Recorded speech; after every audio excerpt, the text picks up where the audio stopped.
Okay. Hey Sean, welcome back to Oldies But Goodies. How you doing? I'm doing great. How are you? Doing great. What'd you think of the last episode? I really enjoyed it. A lot of great stories. He was really interesting. Yeah. Interesting guy for sure. Yeah. Scotch neat, right? Absolutely. All right, Thank you. I got you here. So, will you be paying with finger again? Yes, sir. All right, 1 second here. Let me get your tab. One click of subscribe, please. There you go. Subscribe. All righty. So we got a real treat for you today. We got Asagai Barton, and he's an interesting guy. Met him when I was shopping for some peppers for the new channel we started, Two Dice Dare, at African Market. Nice. He is a African American, and he is a Trump supporter, which I know is a little ironic. Seems like an oxymoron. Yes, it's a little ironic, but you know what? We had a really good time, and he actually told me about his bisexual son and how much he cares for him and wants him to have a joyful and happy life. Nice. So speaking of that, we are going to be supporting the LGBTQ plus community on this episode. And what was that foundation again you told me about? The Damien Center. It's local here to Indianapolis. Okay, Damien Center. We're going to put info in the details of the post and enjoy the show. Great. I can't wait. Thanks. Okay. Hey guys, I'm Kevin Harstone. Welcome to the 4th episode of Oldies But Goodies, where I interview the older generations of humanity and share with the world their wisdom and life experience. We got a real treat for you today. Asagai. Asagai. Okay. You got it. Asagai. We met in an interesting way. I started a new channel last week, Two Dice Dare. I was looking for hot peppers. I'm at the African grocery store. We start a conversation. And you know what? I believe that the good Lord puts us where we're supposed to be and meet who we're supposed to meet. And I believe we were meant to meet because as soon as you said YouTube channel, I was like, hey. It's funny you said it because you agreed to do it. I didn't even know until a couple nights before I was coming over. You said you got a studio YouTube channel. So as you guys can tell, we're in his studio. We're operating on it. He's got his own channel, which is Drinking Gourd USA. Okay, you want to do a little plug in there? Okay. Tell them a little bit about it. Well, like I said, I was telling you, I started it off as a political channel, and now Okay. Drinking Gourd.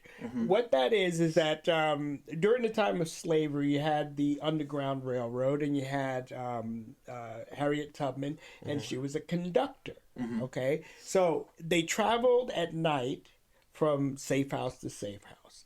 And they were instructed, the slaves were instructed that if they were ever separated from the conductor, okay, they were to follow the drinking gourd. Okay. Okay, now the drinking gourd is the Big Dipper. And the reason why they follow it is because the Big Dipper is pointing north. And north was Where the slavery was not, yes. Where it was freedom. Yes. So if you follow the drinking gourd, you will. Oh, Find wow. How freedom. clever. Okay. Okay, and the reason I chose that specifically is because I'm a black conservative. I'm a. I was going to say, the shirt, everybody's wondering. Tell us about... Well, yeah, part of my channel, I started a t-shirt line. Okay. I designed a shirt. Okay. Yeah, give him a look. Give him a look. There we go. And Okay. and it's because, like I said, I've been a conservative for a number of years. And Have you always... So you were not always a conservative? no. I grew up in the Bronx. I was a New Yorker all throughout my 20s. I was a Democrat. I even marched in pro-choice rallies and took a trip down to D.C. for it. And a few life lessons turned my head around. Okay. Woke me up. And like I said, I started the channel because I wanted to lead other black people away from the Democrat plantation. Okay. Figuratively and literally in some instances. And the more I talked to people about politics and seeing that they just didn't have a clue as to what was really going on in the world around them, I felt I had to do something. I had to get out there and try and get the message across. And Okay. you know, I started the channel last year before the election. Met a lot of great people, but I pivoted a little bit in my channel, but I'm bringing it back to what I started to do. Okay. Yeah, I've. So they can check out anybody that's interested in something like that. They can check out your channel, Drinking Gourd USA, GOURD. GOURD. Yes. Drinking Gourd USA. We are pretty, and it's kind of funny. I'm glad Sean didn't come for this episode. He was busy tonight. He's very liberal. And I mean, not that you guys wouldn't get along or anything. No, He's a great guy. Look, great. I got nothing wrong with anybody. I try to avoid political conversations as much as possible.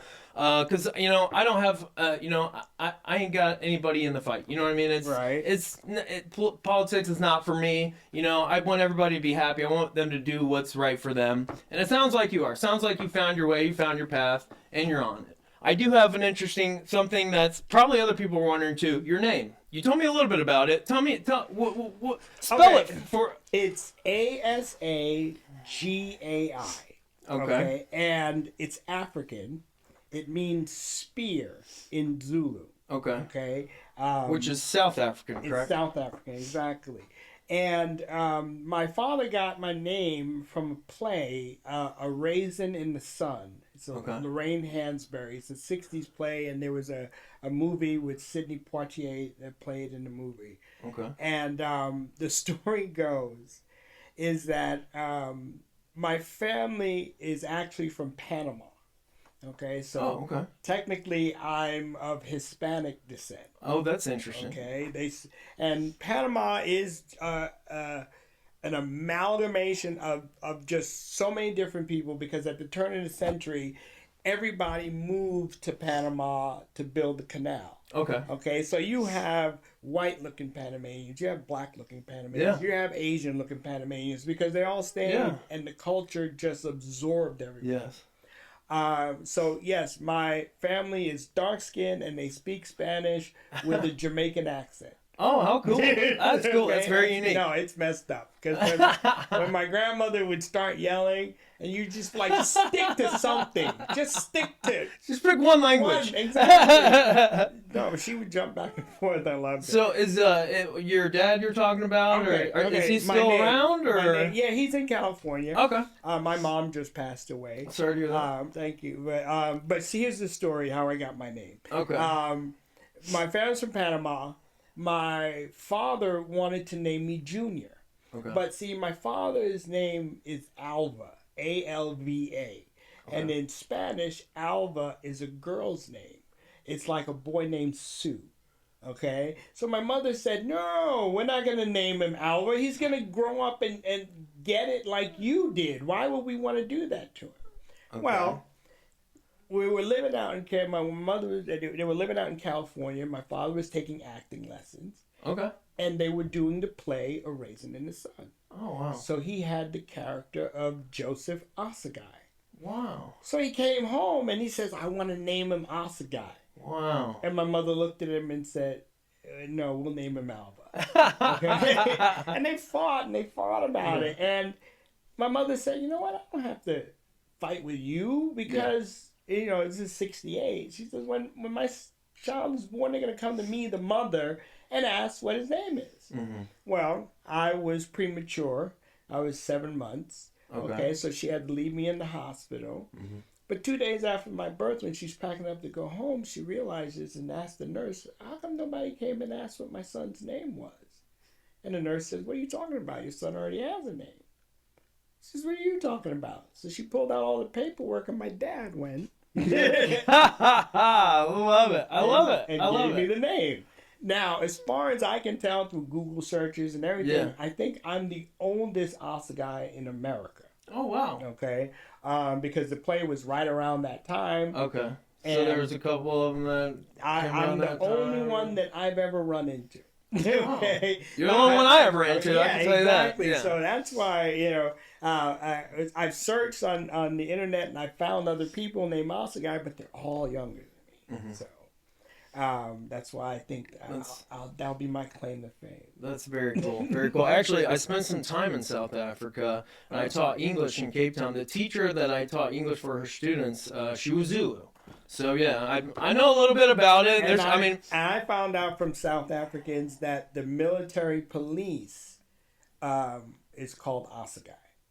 Oh, okay. I didn't remember that. So there's a lot. So they either speak English or it's called Afrikaans, which is basically Dutch. Is because it was settled by colonialized, I guess is the term, by the Dutch. But I think it was 12 unique languages the tribes in the country of South Africa. Zulu is one of them. Okay. So, like I said, I'm from the Bronx. yeah, you're from the Bronx. Well, you'll have to go visit. You'll have to go see it sometime. Trust me, Cape Town's beautiful. Oh, that might be on my bucket list. Cool, someday. cool. We'll go together one day. Okay. Okay. All right, let's get to your story. Do you have a first memory you can remember? You're born in 1968. I'm guessing early 70s. Yeah. What's the first thing you remember? Okay, I watched your videos and I knew this was a question that it was going to come up, and I had an answer. I had a answer that I'd like to give you, and one that I honestly, Okay. but the first real memories I have was a trip with my mother. It was a cruise that we went on, and I remember sitting around with people discussing a book that I was reading. I'll get into that. But the true first memories I have was getting in trouble in the preschool bathroom with a little girl. I was 3, she was 3 or 4, we were 3, and we're standing in the bathroom stall with our pants down trying to figure out what's going on with each other. And this is early 70s. Yeah, and I know you have a white wife. Was this a white little girl? Because that might have been an issue back then, right? I don't remember. Okay. I don't remember. Do you remember okay, so tell me about growing up in the Bronx, and you're about your support, you're raised and promoting. So tell us about what it's like growing up in the Bronx. Growing up in the Bronx as in the a young 70s. black man in the early 70s. Well, I'm Gen X, okay? And we are the generation of Evel Knievel. Okay. Evel Knievel was a daredevil. He's the one that loved to jump buses on a motorcycle and did all kinds of crazy stuff, rocket car, everything. And so that was how we lived. I heard someone describe childhood of Gen X as a never-ending episode of survival. Okay? Because we were kicked out of the house. Yeah. They literally locked the doors. Yeah, they locked it. I've heard this. I hear Joe Rogan say it on his podcast all the time. Until the sun goes down. And we survived, okay? We survived injuries. We survived hunger. We survived thirst. Yes, we drank from the hose. Yeah. Okay? We had rock fights. We had... Yeah. And we all made it out alive. Yeah. And that's why I try to toughen up my son. And when I talk to people of the younger generation, they're like, oh, I can't handle you. Yeah, you really can't. Because, and if it all comes down to it, I mean, our generation's going to have to save the world because we're the last ones that know how to kick someone's ass. I love that. That's how I feel. Well, I actually agree. So I do agree with one thing you said. Kids are stronger, they're more resistant than we think. I got 9 nieces and nephews. I'm always throwing them around, twisting them. My mom's always, be careful. I'm like, these kids, these are like elastic, man. You can literally throw them against the wall. My first son, when he was born, I was so worried that, I'm going to have this delicate little baby, this and the other. But when they pulled him out, my wife, she had a C-section. When they pulled him out and the nurses took him over to the table, they were treating it like a NASCAR pit stop. They would just flip him over, and I'm like, oh, okay. Well, you can't be that fragile the way the nurses were. handling him. I'll actually tell you a funny story. So, and because my dad's here subbing for Sean, I'm gonna roast him a little bit, and I don't know if he's gonna be happy about me telling a story. I was in diapers. So we had this big backyard. We just moved into this house. I'm in diapers. So I'm crawling around, and he's laying out. The fence. It's like rolled up. So he unrolled this fence, and I'm out there crawling, and I crawl on the fence, and the fence rolled me up like that. He freaked out. He says, "Yeah, interesting." So, but I survived. Hey, I'm here. I'm okay. So yeah. Exactly. Yeah, rub some dirt on Yes. it. All right. Do you remember when you were younger? What was the first thing you wanted to be when you grew up, or how did that evolve as time went on? Well, okay, I'll go back to the other first memory. I started reading. I was told around 3 years old. I was a voracious reader, and on this trip, I was reading this big book. I was reading Beowulf. I don't know if you're familiar with the... Yeah, no, I'm familiar with it. It's like a Scandinavian, like Viking thing or something. Exactly. Yeah. Grendel, the monster and everything. But at the time in the 70s, that was an actual college course. Okay, it was a class in college that studied this book. So these people came across me, a 4-year-old, reading Beowulf. Wow. And they were like, can you even understand what you're reading? Yeah. And we sat there and had a conversation about the book. Wow. 4 years old. I was 4 years old. So wow. I've always been into absorbing new information. Okay.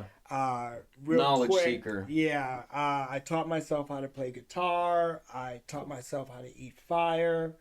That's a whole story. That doesn't sound fun at all. Yeah. Oh no, it's a cool story. And I've always wanted to be everything. The first thing I did want was to be an astronaut. I remember wanting to be an astronaut, but I also wanted to be a superhero. I wanted to be, like every other kid, I wanted to be everything cool that came down the pipe. Mm-hmm. Which is, I guess, why I'm the way I am. I've never let anything hold me back from what I wanted to learn how to do. I'm a black guy. I know how to snowboard. I know how to ski. You know Very how many cool. black people are out on the ski? Not a lot. I've done a lot of snowboarding in my life. There's just, there's not a lot. There's not a lot. So, and a lot of it, I play hockey. Oh, wow. Okay? I do a lot of And stuff. so the hockey, was that in New York you got into that? Okay. In New York, there's a place that we used to go play roller hockey, Chelsea Piers. Okay. It's a real big place there. And, my mother, God rest her soul, my mother told me never let someone else's idea of who you are stop you from being who you are. Okay, or something. Yeah. Something. Don't be yourself. Don't let other people define what you can do. Sure. Okay. I love that. And that's how I've always lived my life. I see something, I want to learn something, I want to do something. That's what I do. Mm-hmm. So actually, right now, my goal is to become a spy. A spy, okay. Yeah, you're gonna have to give us a little more information about that. That's an interesting. I've been taking these courses. Okay. And started off as just gun courses. Made my first gun purchase last year, and started taking classes. And I found out that this place is it's called Citizens Critical Response Team. Okay. And they do all kinds of courses, and one of some of the courses that they do are like asymmetrical knife fighting, fighting in a car, defensive driving, what's one of them? Infiltration and extraction. That's one that I'm taking coming up in March. Okay. Where you have to, and this is civilian, but it's taught by Green Berets, Rangers, SEALs, these guys that actually did it. Wow. Wow. And you in the infiltration extraction, it's small unit tactics and CQB. So CQB is close quarter battle.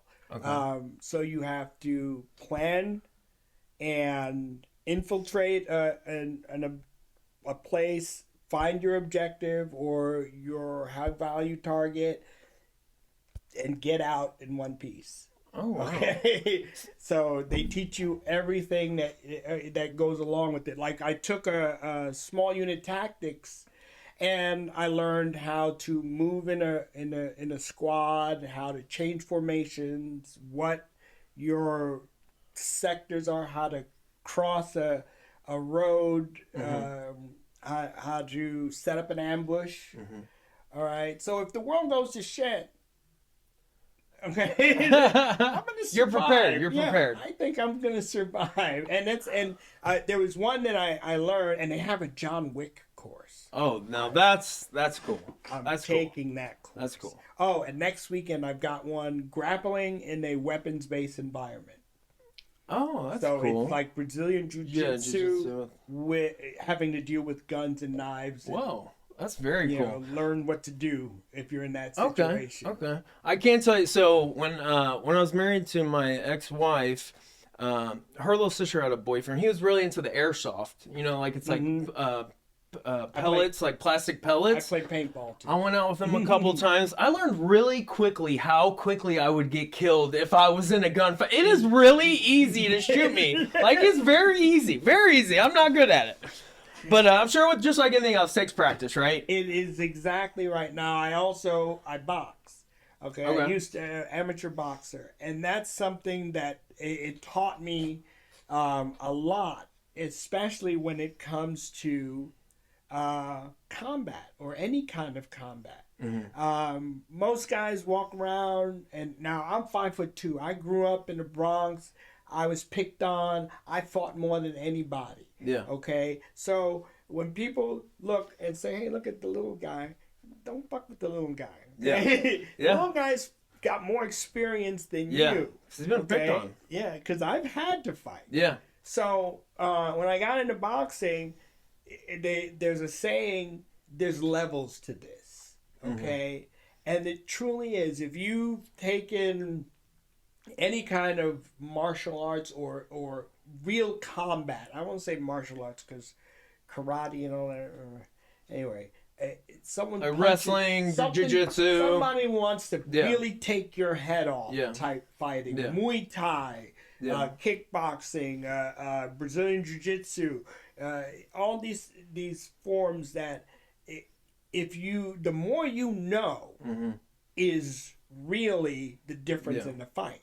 Okay, when it comes to boxing is 90% mental. It's a chess match. It's not just two guys throwing their hands. So the same thing with guns. Okay, I took a close close-up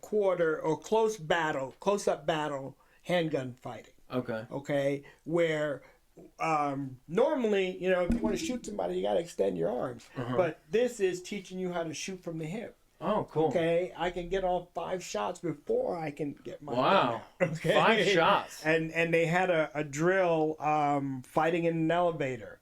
Who do you shoot first if you're surrounded by 3 guys?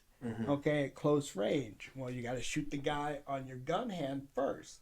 Okay. Why? Okay, so you don't want him to go for your gun. And then get the guy behind you while you're shielding yourself. Okay. And then you hit the guy over here.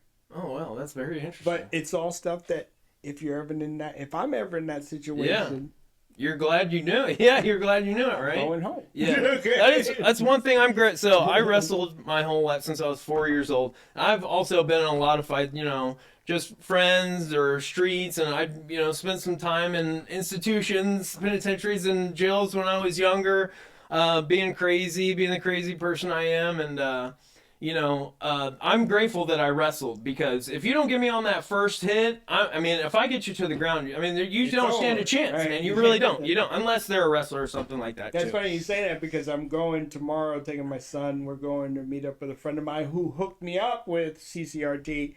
to do some Brazilian Jiu-Jitsu and some kickboxing at a dojo down in Franklin or Whiteland. Okay, yeah. I know a place. There's a place that I've gone to called Top Level over off Thompson and 31. Yes, I know who that is. So there's a guy, Jake O'Brien. He fought in the UFC. He fought John Jones. He fought Cain Velasquez. And he's a three-time state champion. Did you see that champ. last John Jones fight? I did not watch it, actually. I love John Jones. I've not been into the UFC as much as I have been back in the day. But he is the GOAT. I mean, Yes. I don't care. No, he is the GOAT. Nobody will ever beat him, as far as I'm concerned. But I hope he sticks around. I'm glad he's still fighting. He's an amazing fighter. He's and I once think in a lifetime kind of guy. Yes. Hey, hang on one second. You want to take a little break? Okay. The subway. Yeah, I spent a lot of time on the subway in New York. Yeah. Oh gosh, it is. Did you hear about that? Yeah, the woman on the subway. I was just thinking about that. Yeah. That's horrifying. I can't tell you how many times I've been asleep on the subway. Really? Okay. I mean, it really is. The subway's a whole city in and of itself. Mm-hmm. I don't know if you've ever been to New York City subway. One time. I don't even know if I went on the subway. I've been in New York City one time. Oh, okay. I can't even remember. I mean, I was a kid. Yeah, New York City subway. It's a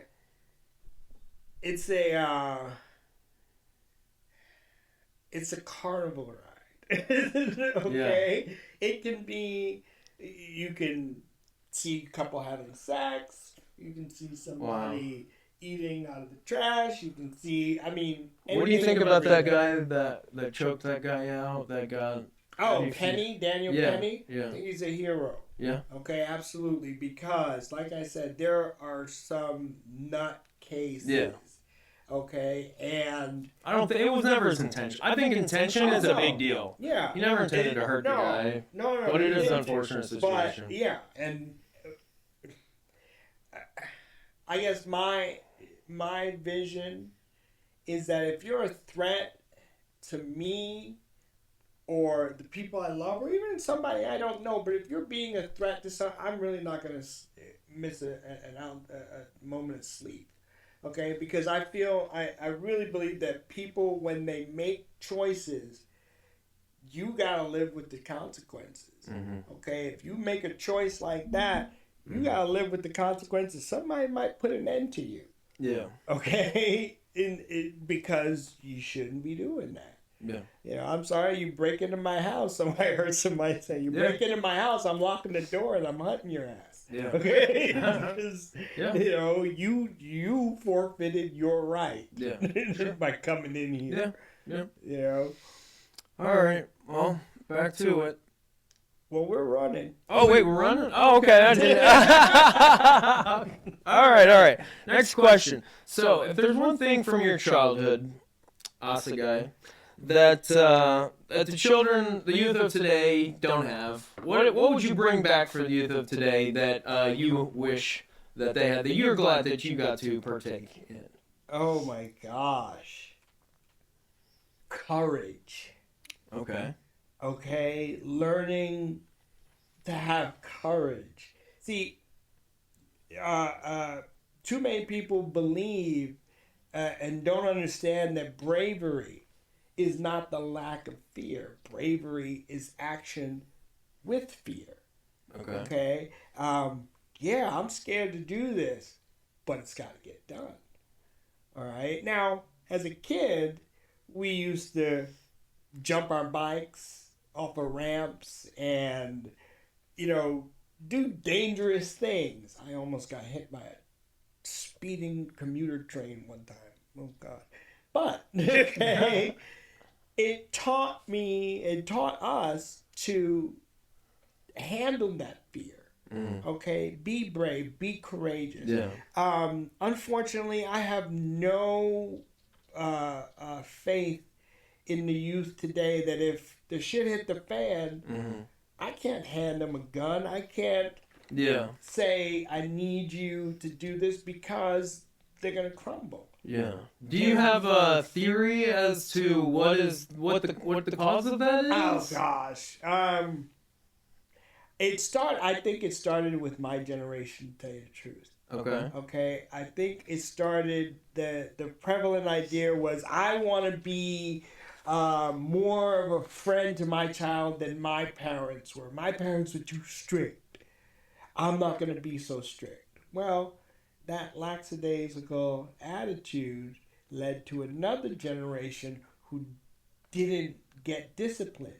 Yeah. And now they're having kids. Yeah. And now you're 2 generations removed from getting your ass whooped. Yeah. Because you screwed up. Now, growing up in the Bronx, the way it was for me in the 70s was if my friend's mother, who used to hang out the windows all the time, if she caught me doing something, she'd come out and whoop my ass right there in the street. Then she'd send me home, all right, where my grandmother was there. Yeah. And she'd tell my grandmother, and she'd whip my ass, okay? Now, my mother's at work, so I have to wait for her to come home. And I pray my grandmother just doesn't tell her. forgets, Yeah. because then I'll get another one for it. Yeah. So, knowing that you're going to get it threefold, Yeah. you did Yeah. say, hey, wait a minute, before you do something. And see, my mother, she taught me a valuable lesson. And I try to teach this to my sons. And the way I put it is this: a smart man learns from his mistakes, but a very smart man learns from other people's mistakes. I like that. Okay? You don't have to stick your hand in the fire to know that it's going to burn your ass. Look at the other idiot. Yeah. Okay? Especially learn how to identify stupid. Okay. Okay? Yeah. It is. It's a vital thing because stupid will get you killed. Yes. Yes. Stupid doesn't usually kill themselves. Yes. They're going to get you killed. Yes. And and so my mom told me, she said, don't ever call me from jail because I'm never going to come get you. Wow. And of course I came out with, wait a minute. What if I was just like standing on the street corner with my friends? Yeah. And they came and they rounded us all up. I didn't do nothing. Exactly. So why would that be my fault? And she looked at me and she said, well, first of all, you knew that you weren't supposed to be standing on that particular street corner. Because, of course, you know which corner is hot, right? So you're not supposed to be standing on that street corner. So don't be stupid. Yeah, right? she's telling you don't be and stupid. you know that you weren't supposed to be hanging out with those particular friends. Yes. You know which friends the cops are looking for. Yeah, yeah. So don't try and tell me you're innocent. Yeah. Think, okay, like what it. you're doing. And so I stayed out of trouble. Yeah. Or I didn't get caught. But, it was a very valuable lesson to be able to navigate the streets of New York because, yes, people were dropping off to drugs, to gangs, because in the 70s we still had the gangs in New York. There were just all kinds of pitfalls you could fall in. So I think, yes, that prepared me for the rest of my life. And I'm trying not to do what too many people. I mean, then they issued in it was our generation that started the whole everybody gets a trophy bullshit. Yeah. Okay. No failure. Yeah. No. Yeah. Okay? You win some, you lose some. That's real life. Exactly. That's real But life. see, yes. These kids are not ready for real life. Yes. And I will actually say to that point, and take it with a grain of salt because I'm not a parent, but this is from my own experience and I've learned, because all the hardest things, I mean, I've built multi-million-dollar companies, lost everything, got divorced, gone to prison, all kinds of crazy stuff in my life. And the worst things that caused me the most suffering actually enabled me to grow the most in my life. And I'm most grateful for those experiences. And to that point, I think the worst thing a parent can do for their child is make their life easy.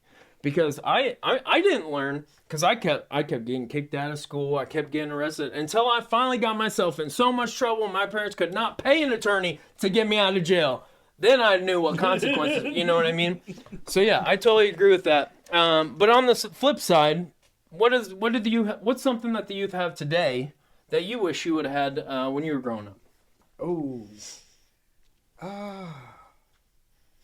that they have today.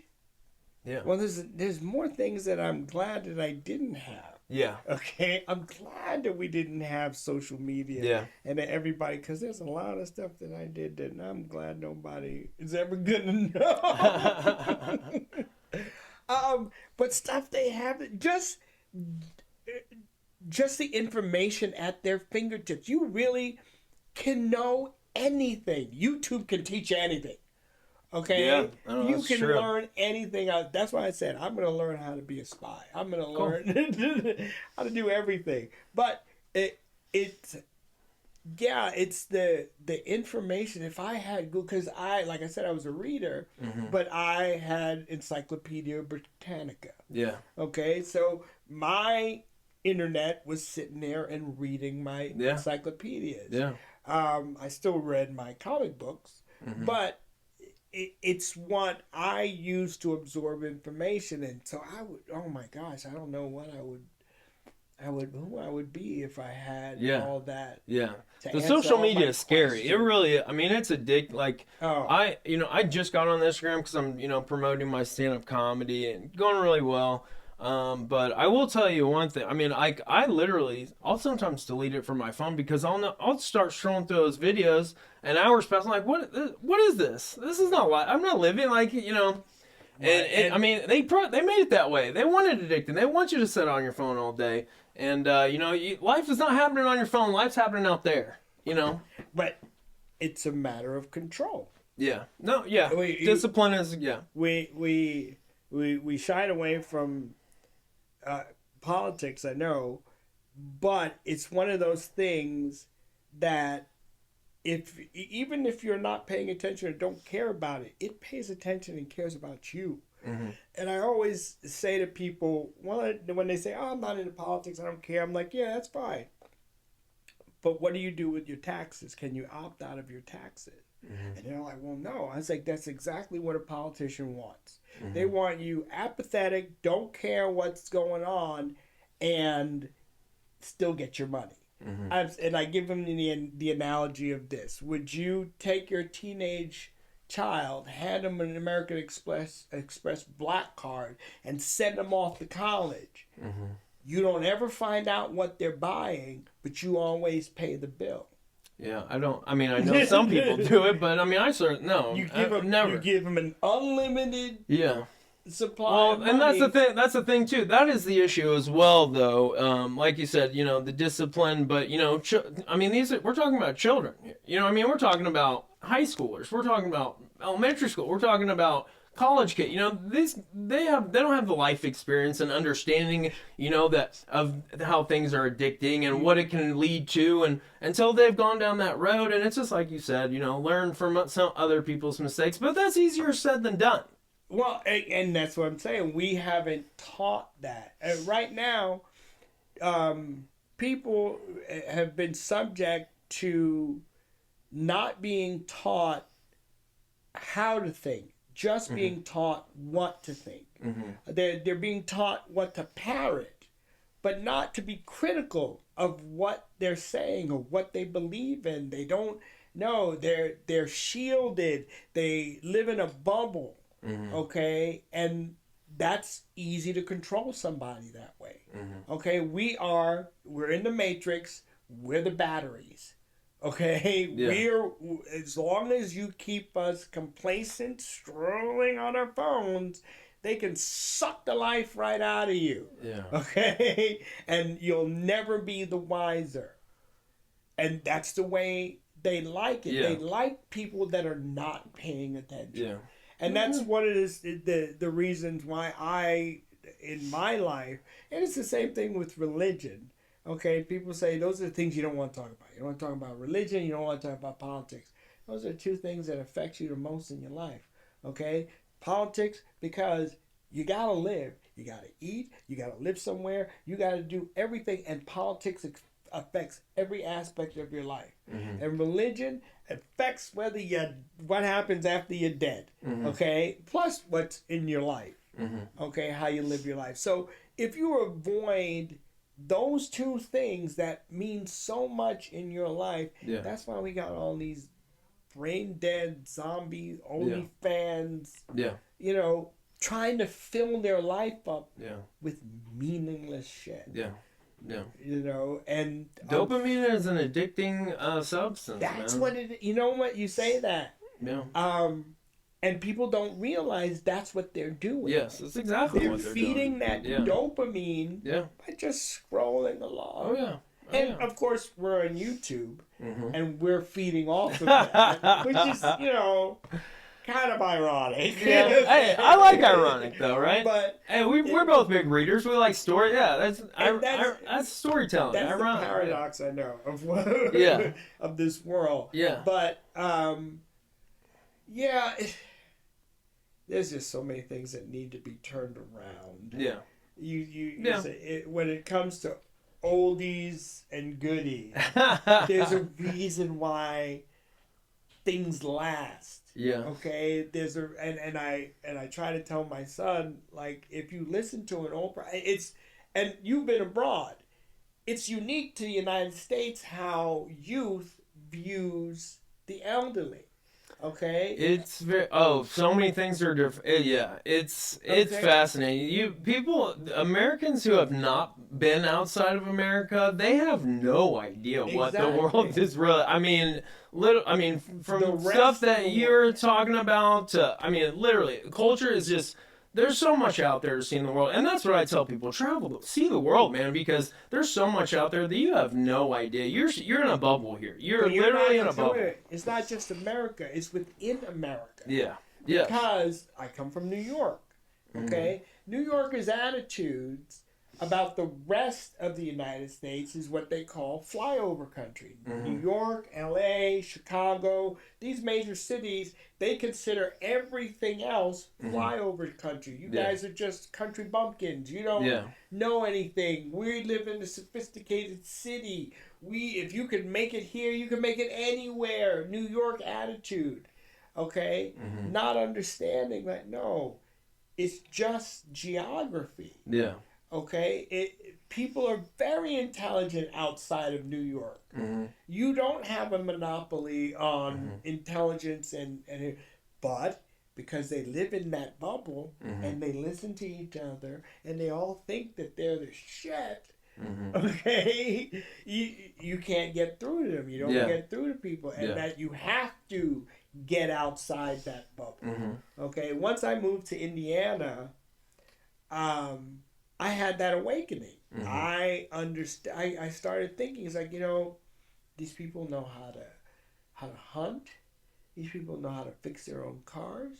These people know how to do so many things. It's like a different world for you. Yes. Yeah. Okay. Because I think, you know, if you drop a guy, the average guy in Indiana, out in the middle of nowhere, he can figure out his way to get back. Yeah. You drop I don't him know about back. the average guy, but yeah. I mean, but you drop the average New Yorker. I guess it depends on where you're at. Yeah, maybe He's fucked in a few hours. Okay. that.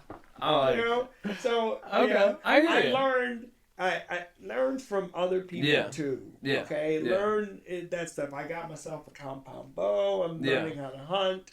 You know, learn some other skills. Yeah. And you'll understand that people are pretty equal everywhere you go. Yeah. And then, you know, I've been around the United States too. So, yeah. But as I was saying, as far as the youth is concerned, I try to tell my son all the time, I got cheat codes. Okay, especially when it comes to women. I can help you out on that. I was a bit of a slut, but yeah, I can tell you some stuff. Hey, I'm not gonna brag, but I do okay myself. Now in New York City, oh my god. Yeah. I can. Anyway. I could go on and on about that too. Women are my favorite thing. But okay, all right. Let's get back on track here. What is the biggest risk you've taken? Does not have to be financially. That had the biggest return on investment. Oh. I know that's a hard thing to balance, but because then it's had to be your biggest risk. But what's a big risk that you took that paid off? I take risks all the time. I mean, Just one. In my life, okay. moving out to California in the early 90s. I wound up homeless, but it taught me so much about survival, about being on your own, about being self-sufficient. And I, made me where I wasn't going to do that anymore. Yeah. Now, unfortunately, it did happen to me one more time. But it also taught me how to get out of that fast. Gotcha. So, I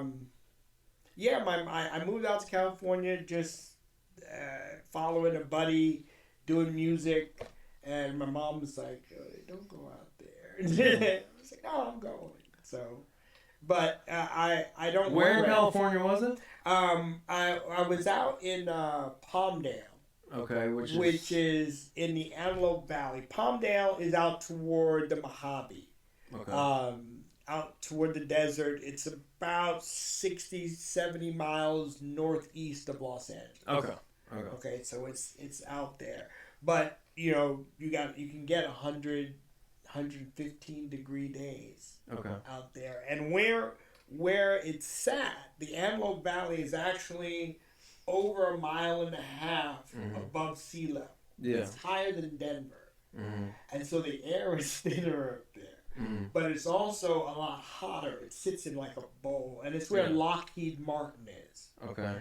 So I got to see the B-52 bomber. Not the B-50, the B-2 bomber. Okay. The stealth bomber when it first was created.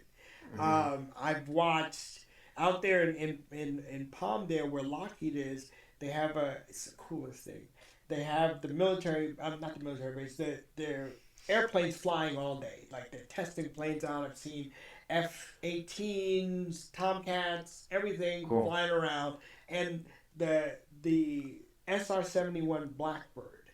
That thing is phenomenal. But they had a runway, and then at the end of the runway there was a highway, Sierra Highway, and then on the other side of the highway everybody would sit and take pictures because the planes would come and do touch and goes and fly right over you, and I mean, like, you can reach up and touch the bottom of the plane. You feel the jet wash. Oh, cool. They go by. What an experience, man. How cool. It was so Where can somebody experience something like that? You said it was in a place called Palmdale, California. Palmdale, California. That's where Lockheed Martin is. Okay. And they build all of our jet planes Okay. and fighter planes. And they have like these events where people can go, or people just go out and watch them? They're always testing planes. They're always flying planes around. Cool. You always hear a sonic boom every once in a while. Cool. Oh, wow. Yeah, I went out to the desert watching these guys do maneuvers out in the desert. Yeah. And they fly so low, but you'll see them off in the distance, and then all of a sudden you just see a blur go by, but silent. Yeah. And then comes the sonic boom behind them. Wow. Okay? How cool. It's because it is really cool to watch. That is awesome. That is we used awesome. to go I'd out like to to the experience that desert and sometime. hang out there. Yeah. Cool. Yeah, I've been. Yeah. Very cool. Very cool. I like that. All right. We'll do a little improv. Okay. I'm an 18-year-old kid. I'm graduating high school tomorrow. What advice do you have for me entering the world of adulthood? What's the one piece of advice you have for me as an 18-year-old graduating from high school tomorrow? Pay attention. Okay. Okay. Too many people aren't paying attention. Too many people quick scroll and don't read the article. Yeah. They read the title. That's all they want, and they go on. And there's so much in the details that will help you out. Okay? You're going to find yourself in a position many times where, okay, I haven't been here before. I don't know what to do. But you need to figure it out. And very often the clues and the answers are there. You just have to be paying attention. Okay. My wife is always, I can't do this. Did you read the instructions? No. Well, someone wrote them for a reason. Yeah. And here's the reason, okay? So that you're not standing around going, I don't know what to do. Pay attention. Yeah. Okay? Yeah. If I say something, pay attention to what I'm saying. Yeah. Yeah. Okay? I get fussed at a lot because I yell. Okay. Oh, I have. Yeah. I'm not a quiet person myself, so I get it. Yeah. yell, but I'm always saying, Oh, you're saying you yell at people? Okay, I like yell. anger. Yeah, You got an anger issue? no, Is that when what? I get it? When I get animated, when I talk Okay. about stuff, Okay. I get really passionate. Okay, you're passionate. Okay, I see what you're saying. Okay. But I've found that people, they if you raise your voice, they panic. Yeah. And I always say, don't pay attention to the fact that I'm yelling. Yeah. Pay attention to what I am yelling. Mm-hmm. Okay? Because the consequences are on you. If I yell, duck, don't stand there and go, huh? What are you talking about? Why are you yelling at me? Why? Because in that time frame, you're going to get clocked upside your head because I didn't have time to say, hey, why don't you bow your head a little bit so that the brick that's heading toward it doesn't crush your skull. Yeah. Nice and calm and sweet like that. No, you fucking idiot. Duck. Yeah.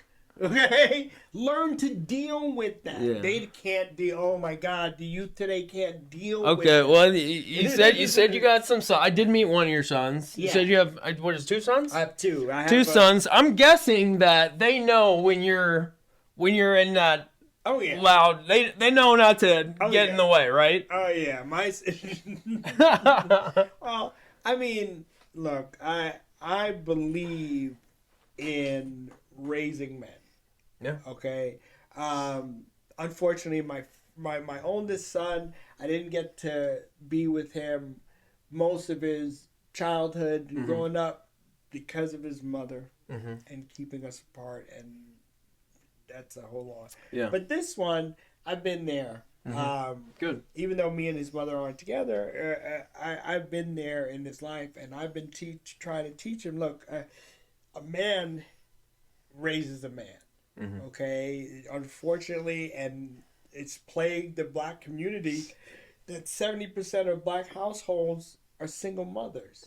You know, my mom is a single mother. However, I had my uncles, okay, in my life, and they taught me how to be a man. Yeah. Okay, and I think that's something that we are really lacking because we have our roles. Yeah. Okay, I love women. I respect women. Women aren't supposed to be where men are all the time. Okay, they're not supposed to do the jobs we do. I know this gets people in trouble, but it's the God's honest truth. Right now, they were talking about the firefighters out in California. And there was one woman firefighter that had the nerve to say, well, if you're a man and you're in a fire and I can't pull you out, well, then it's your fault for being in a situation like that. That's not a good outlook. That's not a good outlook. Okay? Yeah. And I'm like, look. Yeah. And I, like I said, everybody has their roles. All right? I'm sorry if you're in the military. I don't see a 90-pound woman carrying an 80-pound rucksack. Okay, I don't see her being able to drag a 220-pound man out of harm's way. Okay, and she shouldn't be there.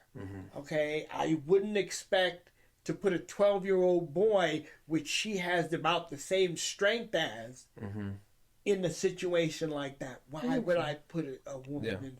Yeah. Okay, and I jokingly say to my wife, hey, you know, women want to run the world, right? But if you can conquer a jar, then maybe I'd think about you running the world. But if you come up to me and say, here, open this, you ain't ready. Okay? Well, I mean, I get what you're saying.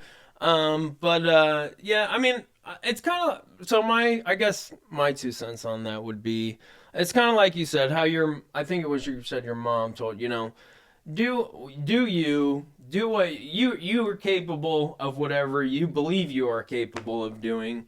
But that being said, you know, stick to what you're good at. Stick to what you know, everybody has their positive qualities. Everybody has their negative qualities, and some people are going to be better at some things than others. Well, yeah, and that's just reality. But also, like I said, the way I run my life is never be limited. Never limit yourself. Yeah, okay, you are what you are right now. You know what you know right now. What else can you know? Yeah. What else can you learn? How else can you grow? Yeah. Okay. That's the way I've always seen it. And like I said, I'm probably one of the honest black men that you will ever know, because I don't do what people would consider the black man is supposed to do. Okay. And I never was that way. Yeah. And so, well, dude, that's to another point that I made earlier. I mean, yeah, I think everybody should do what fits for them. And I don't really. One thing that does irritate me is people forcing other people. And I feel, and I know I don't want to get into the political thing. Don't let me don't take me on a run here. I will say both sides are trying to force their beliefs on the other, and I think, look, hey. If it works for you, it works for you. Let's find something you can agree on. Quit fighting about the stuff you can't agree on, and quit trying to force people to do something because of your religious belief or because of you want everybody to be I think everybody should be treated equally under the law. But you get what I'm saying. Well, here's the deal. Unfortunately, you don't have that nowadays. Yeah. Nowadays, the prevalent thought is, if you don't agree with me, you shouldn't be allowed to say anything. Yeah, see, that's not what. And that's what kills us. It's not the fact that I'm trying to push something on you. Yeah. It's everyone should have a right to their opinion. Right. But it's that you don't want to hear something that differs from when you can't listen to somebody. If you can't look, I'll tell you right now. Me and you, almost opposite sides of the spectrum politically. I've always been very liberal. I'm a little less. I'm definitely way more in the middle than I used to be or have been in the past. But that being said, I will sit down with anybody and I will listen to whatever you got to say, and I will respect whatever you got. I can't promise you I'm going to agree with it. But that's how, and this is what I got into a big thing with my brother. Very liberal. But he stormed off. He got mad and he took off. And and it was ironic because the point I was trying to make to him is that the founding of our country is built on disagreement. Yes. If you read the Federalist Papers, those guys went at each other. They were on opposite ends from the beginning. But they knew they had to hash it out. Yeah. They had to stay in the room. They couldn't just storm off like people do now. They couldn't just delete, and block your phone number. Or, because you're saying something I don't want to hear. People who don't want to hear about religion, it's not. What should I do? I should say. When you ignore, like I said with the whole political thing, you can ignore it all you like, but it still affects you. Yeah. Okay, and actually. So when I try to tell you about it, it's not, I'm trying to push my political views on you. I'm trying to open your eyes. Okay, you can still make your own decision. And that's something why I say, I'm more concerned. I heard this, I learned this a while ago. If you're 20 years old and you're not a liberal, you don't have a heart. But if you're 40 years old and you're not a conservative, you don't have a brain. Okay? All right? Yes, when you're young, everything is all about the feels, and I want everybody to feel good, and I want everybody to be happy, and I want all that. But the truth of life is, everybody can't be happy. And the truth hurts. Yeah. Okay? No, it does. And no matter how much you want to avoid it, truth's still there. Yeah, but and you want to live in reality. My oldest son, he says he's bi, but he's more gay, and and he's very liberal, and we go at it, and I try to just say, hey, all I want you to do is live in reality. Okay? As long as you can understand and live in the real, then it'll all work out for you. But if you have your head in the sand, if you're, everybody's right and nobody's wrong, well, that's wrong. Yeah, that's just not the truth. That's not true. Yeah. That's not reality. Yes. You know?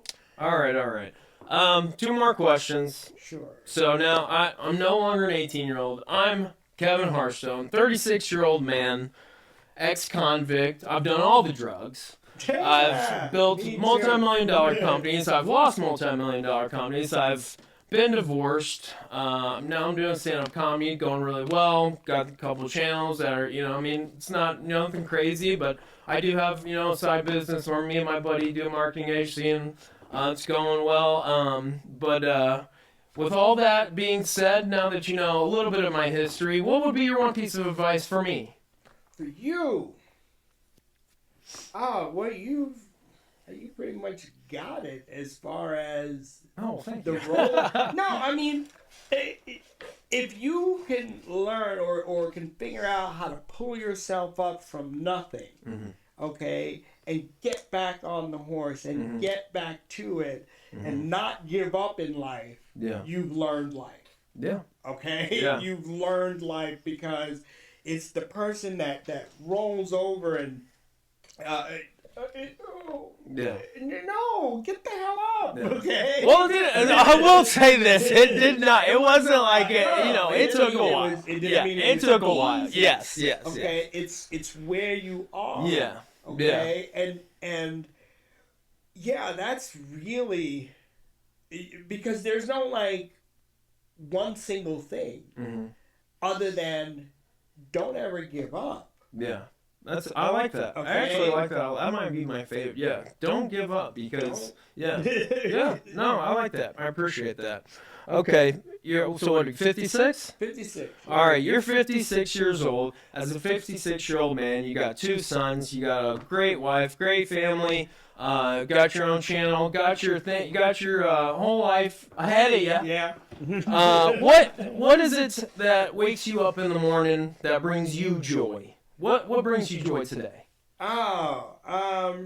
Just waking up in the morning. That's really true. No, seriously.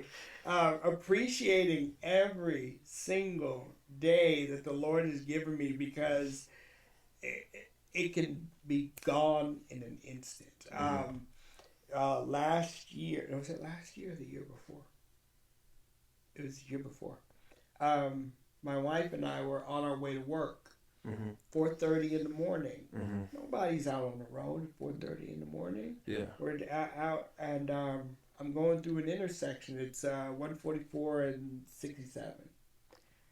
Going through the intersection, the light's been green a good 15 seconds. I came around the corner, light was green. I'm trying to catch the light. As I'm going through the intersection, out of the corner of my eye, I see a blur. And so I jam on the brakes. This car passes in front of our car doing like 70 miles an hour. The only thing I could tell you about this car is I think it was white, because it passed this close in front of my headlights. Wow. If I wouldn't have hit the brakes, he would have broadside killed both of us. Wow. In an instant. Oh, yeah. And it really, it impacted you, it sounds like. Every day. Yeah. And, I freaked out. Yeah. I mean, afterward, like, right when it happened, I was fine. I got to work, and we were right there at work. I got to work, and then I stood there, and it hit me that I shouldn't even be standing here. If it wasn't for me even hitting my brake just a split second later. Yeah. Okay, and this guy, and what really messed me up is that whoever it was wasn't stopping. Mm-hmm. There was no squealing of tires. Wow. There was nothing. He wasn't being chased. There were no sirens. There were no nothing. And he saw that light was red. Yeah. All the way at the other light. Yeah. And so this was just somebody that just didn't care. And in my Well, mind, the thing about that, I'm not to interrupt you, but what sounds the most interesting to me, as much as I can tell you're frustrated from that guy, he actually gave you a gift. He did. He gave you the gift of gratitude, and you still think about that. Because, I won't get into it, but I have had many experiences where I easily could not be. I'm saying, more than two hands. Oh, yeah, well, Yeah. as a kid. Yeah. Yeah. But yeah, Yeah. it's Yeah. Sometimes it takes those wake-up calls to remind us that, hey, I'm not going to be here forever. And it could, you never, the last guy on this, the last episode I had, I forget exactly how I worded it, but, that clock's ticking and you never know. when it's And that's a good point, and I really do appreciate that, and I appreciate you being on the show, man. I'm glad we met. Absolutely. I'm think this is the beginning of a good friendship, and I really think, I kind of do wish Sean was here now, because even though both of us are both, opposite sides of the spectrum politically, and I'm way less political than him, or even really anybody I know, but I will say, this is what the world needs to be doing. They need to be becoming friends with people they disagree with, and I think my parents did me a great thing. My dad's super Republican, my mom's super Democrat. And it taught me a lot about tolerance from a young age. And, they'll always support each other. And no, they do not agree almost all the time. But, they're going to be married 50 years here Wow, soon. God bless them. Yeah, so cool. All right, it's Asagai. Hey, Asagai. Tell Sean he's welcome to come. Okay. We can sit down and have a Cool. conversation. Next time. All right, man. You're welcome to come back anytime. We can Okay. talk. All right, I thanks, got lots Asagai. more stories. Next up, see you guys. Cool. Awesome, dude. Thanks, man. All right.